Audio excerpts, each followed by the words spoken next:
तो स्वागत है आप सभी का एक और न्यू वीडियो पर। देखिए, आपके बोर्ड एग्जामिनेशन पास आ ही चुके हैं।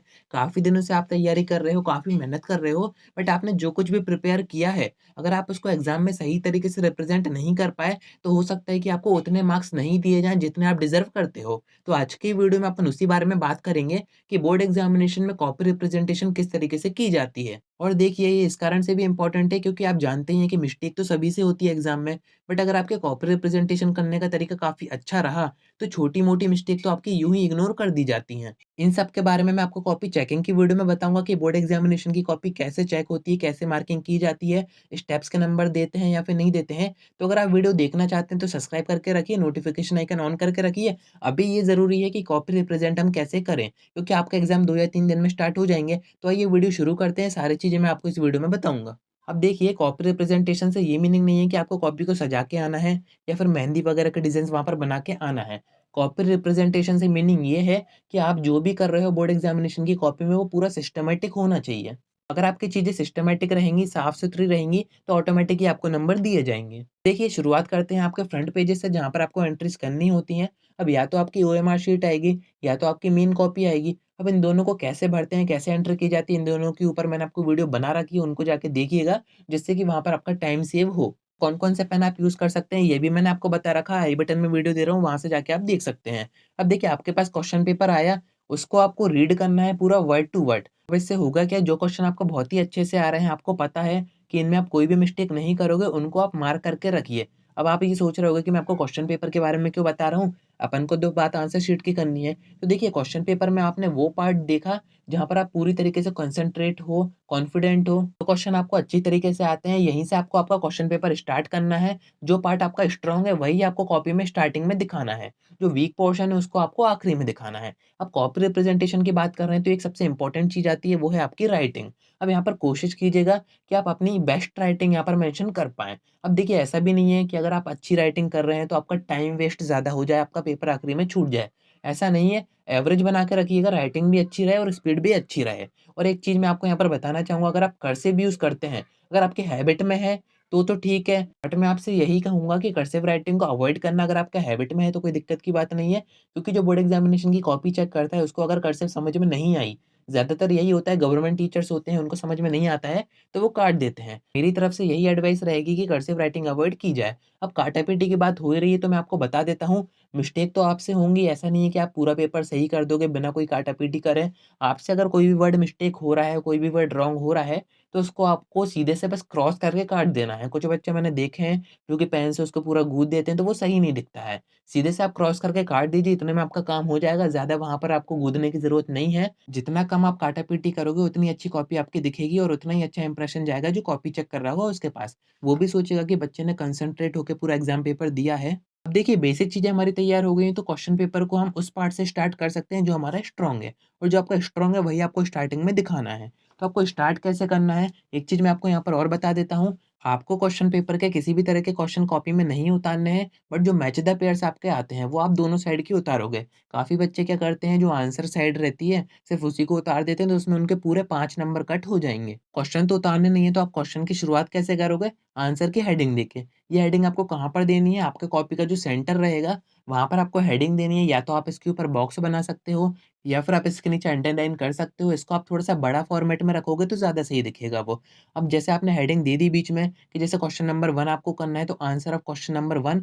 अब स्टार्टिंग में तो आपके ऑब्जेक्टिव रहेंगे, और कोशिश कीजिएगा कि ऑब्जेक्टिव को आप स्टार्टिंग में ही कर दो, क्योंकि 2 या 3 पेज में आपके पूरे ऑब्जेक्टिव खत्म हो जाएँगे, और ऑब्जेक्टिव आसान भी होते हैं, तो वो आपका ज़्यादा टाइम कंज़्यूम नहीं करेंगे। अब उसके बाद जैसे आपको क्वेश्चन नंबर 7 करना है, तो हेडिंग की अपन बात कर रहे थे, तो आप हेडिंग दोगे आंसर ऑफ क्वेश्चन नंबर 7, उसके ऊपर आप बॉक्स वगैरह बनाओगे और थोड़े से बड़े फॉर्मेट में उसको मेंशन करोगे, और उसके नीचे जो भी क्वेश्चन है, आप उसका आंसर शुरू कर दोगे। अब देखिए, आंसर आप कर तो रहे हो, बट आपको थोड़ा-सा अच्छा दिखाना है, तो जो आपकी मार्जिन साइड है, वहाँ से थोड़ी-सी जगह छोड़िए, और आपका जहाँ पर कॉपी का पेज एंड हो रहा है साइड में, वहाँ से थोड़ी-सी जगह छोड़िए। कोशिश ये कीजिए कि आपके जो आंसर है, वो पेजेज़ के सेंटर में रहें। ऐसा नहीं करना है आपको कि आप बहुत ज़्यादा-ज़्यादा जगह दोनों साइड से छोड़ रहे हो। 1-1 सेंटीमीटर की आप जगह छोड़ोगे, तब भी वो अच्छा दिखेगा। और जैसे ही आपका आंसर खत्म हो जाता है, जैसे शॉर्ट आंसर में अगर आया, तो छोटा-सा आंसर रहेगा।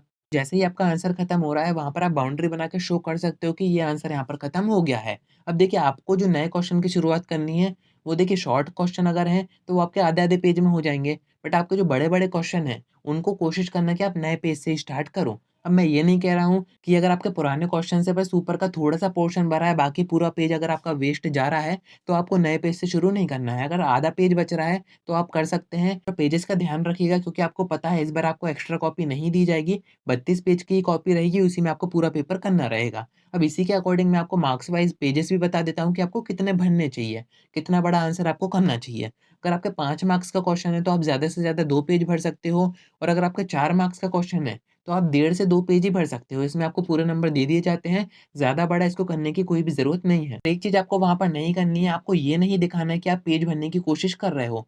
पेज वेस्ट आपको वहाँ पर नहीं करने हैं, जो चेक कर रहा है वो तुरंत समझ जाता है कि बच्चे को कुछ आता नहीं है, वो बस पेज भरने की कोशिश कर रहा है, पेज वेस्ट कर रहा है, तो इस टाइप की चीज़ें आपको वहाँ पर नहीं करनी है। अब आंसर जो आप कर रहे हो उसमें आपको किन बातों का ध्यान रखना है कि कोशिश कीजिए कि आपके जो आंसर है वो पैराग्राफ में ना होकर पॉइंट्स में हो। पॉइंट्स में जैसे आपका 5 नंबर का क्वेश्चन आया, 5 अगर बड़े-बड़े पॉइंट भी आपने वहाँ पर कर दिए और 1 पेज में खत्म हो गए, तब भी पूरे चांसेस है कि आपको 5 नंबर दिए जाएँगे। वहीं अगर आपने ये 5 पॉइंट को पैराग्राफ बना के दिया, तो हो सकता है कि 4 नंबर ही आपको वहाँ पर दिए जाएँ। पॉइंट्स में आपके पास ये फ़ायदा होता है, बाकी जिन क्वेश्चन में हेडिंग्स वगैरह होती है, तो कोशिश कीजिए कि हेडिंग का जो फ़ॉन्ट है वो थोड़ा-सा बड़ा रहे, उसके बाद जो उसके अंदर आप डेटा भर रहे हो, उसका फ़ॉन्ट आप जैसा आप करते हो वैसा कर सकते हो, बट जो हेडिंग है वो थोड़ी-सी बड़ी दिखे, तो वो ज़्यादा सही दिखता है। और एक और चीज़ यहाँ पर काफ़ी ज़्यादा मैटर करती है, वो है डायग्राम्स। अगर किन्हीं क्वेश्चन में डायग्राम्स हैं, तो कोशिश कीजिए कि डायग्राम आप अच्छा-सा बनाइए। सुंदर से आपको डायग्राम बनाने हैं, क्योंकि यहाँ पर क्या होता है एमपी बोर्ड के जो टीचर्स होते हैं, जो कॉपी चेक करते हैं, वो डायग्राम देख के ज़्यादा खुश हो जाते हैं। क्योंकि डायग्राम से जो चीज़ें हैं वो आसानी से समझ में आ जाती हैं, उनको थ्योरी नहीं पढ़नी पड़ती है। तो मैं तो ये कह रहा हूँ कि जिन क्वेश्चन में डायग्राम नहीं भी हैं, तो कोशिश कीजिए कि उनको डायग्राम के फॉर्म में आप समझाइए। चार्ट्स वगैरह बना के आप समझा सकते हैं। इस तरीके से अगर आप समझाओगे तो आपको काफ़ी अच्छे नंबर दिए जाएँगे। देखिए ये तो बात हो गई आपके थ्योरेटिकल पोर्शन की कि उसमें तो आप हेडिंग दोगे और आंसर करोगे। मैथमेटिक्स जैसे सब्जेक्ट में या फिर जिनमें न्यूमेरिकल्स आते हैं, उनमें आपको क्या करना है, सारी चीज़ें आपको ऐसे ही करनी है गिवन डेटा, उसके बाद आपकी स्टेप्स, उसके बाद आपका जो आंसर आएगा उसको आपको बॉक्स वगैरह बना के आना है, वो ज़्यादा अच्छा दिखता है। और बाकी इंग्लिश की बात करें तो उसमें कुछ सेक्शंस आते हैं जिसमें कि आपको नोटिस, एप्लीकेशन वगैरह आती है, तो इन सभी के आपको सही फॉर्मेट देख के जाने हैं। अगर आपका फॉर्मेट सही रहेगा तो उसके अंदर का ज़्यादा कोई वैसे भी नहीं पड़ता है। फॉर्मेट देखा जाता है इन चीज़ों का, अगर फॉर्मेट सही है तो पूरे नंबर आपको उसमें दिए जाते हैं। और अगर क्वेश्चन डिफरेंस के फॉर्म में है, डिफरेंस आपसे पूछा जा रहा है, तो कोशिश कीजिए कि पार्टीशन करके ही आप डिफरेंस बताओ। कुछ बच्चे होते हैं जो कि पैराग्राफ में बताते हैं, एक पैरा किसी एक चीज़ का, दूसरा पैरा दूसरी चीज़ का, तो इसमें कम चांसेस है, बाकी अगर आप पार्टीशन करके बनाओगे, तो ज़्यादा अच्छा वो दिखेगा। रही बात डायग्राम्स वगैरह की जो कि 10th में साइंस में ज़्यादा आते हैं, 12th में तो डायग्राम्स वगैरह बहुत ही कम आते हैं, तो उसको कोशिश कीजिएगा कि पेंसिल से ही बनाएँ और उसमें जो-जो चीज़ें आप शो कर रहे हो, उनको आप चाहें तो पेन से शो कर सकते हैं, बट डायग्राम पेंसिल से अगर आप बनाओगे, तो वो ज़्यादा अच्छा इंप्रेशन वहाँ पर देगा। और एक चीज़ मैं आपको यहाँ पर और बता दूँ, अगर आपको कोई आंसर नहीं आ रहे हैं, आप पढ़ के नहीं गए हैं, तो आपको ऐसा नहीं है कि वो क्वेश्चन छोड़ देना है कि हमसे तो बनेगा ही नहीं। आपको उसको अटेम्प्ट करके आना है, क्योंकि कई बार ऐसा होता है कि कोई क्वेश्चन अगर मिस्टेक से वहाँ पर आ जाता है, आउट ऑफ ब्लूप्रिंट आ गया, आउट ऑफ सिलेबस आ गया, अब आपने देखा आपने छोड़ दिया तो आपको 0 नंबर दिए जाएँगे। बट अगर आपने उसको अटेम्प्ट किया है, तो उसमें आपको पूरे नंबर दिए जाएँगे, अब आपका वो सही हो या फिर नहीं हो। तो ऐसी भी कई बार चीज़ें हो जाती हैं। बाकी अगर ऐसा कुछ क्वेश्चन है जो कि आपको नहीं आ रहे हैं, तो कोशिश कीजिए कि मन से कुछ ना कुछ करके आएँ। क्योंकि स्टेप मार्किंग होती है तो उसमें आपको कुछ ना कुछ नंबर तो दे ही दिए जाते हैं। 0 से तो अच्छा है कुछ ना कुछ नंबर आपको दे दिए जाएँ। अब एक चीज़ यहाँ पर रह गई है, वो मैं आपको वीडियो के खत्म होते-होते बता देता हूँ। काफ़ी बच्चे पूछते हैं कि हमें रफ पेज कॉपी के पीछे बनाना चाहिए या फिर नहीं बनाना चाहिए।